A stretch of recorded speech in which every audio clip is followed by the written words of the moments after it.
আসসালামু আলাইকুম everyone, welcome back to my channel. আমি আফসানা মিমি, সবাইকে ওয়েলকাম জানাচ্ছি আমার চ্যানেল আফসানা মিমি ব্লগস থেকে। কেমন আছেন সবাই? আশা করি সবাই ভালো আছেন। আলহামদুলিল্লাহ, আমিও ভালো আছি। ছাদে এসেছিলাম আর ফুলগুলো এত ভালো লাগলো, তো ভাবলাম আপনাদের সাথে একটু শেয়ার করি। তো তার জন্য ফুল একদম ভালোভাবে ভিডিও করেছি। ক্যাকটাস ফুলগুলো আসলে অনেক সুন্দর হয়।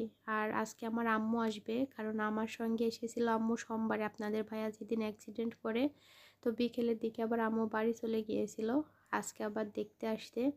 তো আম্মু দেখেন কিভাবে ডিম নিয়ে আসতে চাউলের মধ্য দিয়ে। এভাবে ডিম আনলে নাকি ভাঙে না, তো সত্য কথা একটা ডিমও ভাঙছিল না। আর এদিকে দেখেন কুমড়ো ডালের বড়ি, এই বড়িগুলো আলাদা আলাদা 2 দিনে দেওয়া হয়েছিল, তো তার জন্য আলাদা আলাদা প্যাকেটেই 2 দিনে উঠাই রাখছে আর কি। অনেক সুন্দর হয়েছে। কে কে কুমড়ো ডালের বড়ি পছন্দ করেন অবশ্যই কিন্তু কমেন্টস করবেন, আমার কাছে তো অনেক ভালো লাগে। শীতের সময় কুমড়ো ডালের বড়ি ছাড়া কোনো সবজি সম্পূর্ণ না আর কি, আমার কাছে এমনই মনে হয়। ডিম নিয়ে আসছিল 2 হালি। আর আমি আব্বুকে বলছিলাম শাক কিনে দিতে, কারণ ছোলা শাক আর মটরের শাক আমার অনেক পছন্দের আর কি। তো এদিকে দেখেন আমি শুধু ছোলা শাক দিতে বলছিলাম, আব্বু আবার মটরের শাকও দিয়েছে। এদিকেও আরও অন্যান্য সবজিও দিয়েছিল, কাঁচামরিচ, ওলকপি, মূলা, এই যে একটা লাউ, লাউটাও অনেক সুন্দর ছিল। আর এদিকে দিয়ে দিয়েছে একদম নতুন আলু। নতুন আলু দিয়ে যে কোনো রান্নায় অনেক বেশি মজা লাগছে এখন। আর আপনাদের ভাইয়া চিতই পিঠা দিয়ে মাংস খাইতে চাইছিল, তো তার জন্য এই যে চিতই পিঠা বানিয়ে নিয়ে আসছে। পিঠাগুলোও অনেক সুন্দর হয়েছে। আর এই বক্সটাই ছিল হচ্ছে মাংস রান্না, আম্মু আগের দিনই রান্না করে ফ্রিজে রেখেছিল ডিপে, তার জন্য এখনও জমে আছে।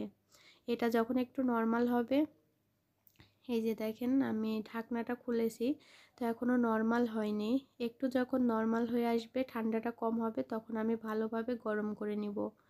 এই যে সুন্দর করে গরম করে নিয়েছি, ঝোলটা আর একটু শুকাই নিব। তো তারপরে পিঠা দিয়ে খাইতে কিন্তু অনেক মজা লাগবে। কে কে চিতই পিঠা মাংস দিয়ে খাইতে পছন্দ করেন অবশ্যই কমেন্টস করবেন। তো বিকেলের দিকে একটু ছাদে আসছিলাম, এসে দেখি আমাদের পাশের বিল্ডিংয়েও এই যে বড়ি দিয়েছে, দেখেন 3-4তে। এখন শহরেও সবাই বড়ি দেওয়া শিখে গেছে আর কি। টপে এই যে এটা হচ্ছে টমেটো গাছ লাগাইছে, গাছগুলো বেশ সুন্দর হয়েছে, একদম সতেজ, দেখেন অনেক সুন্দর হয়েছে। টমেটো গাছ লাগাইছিল।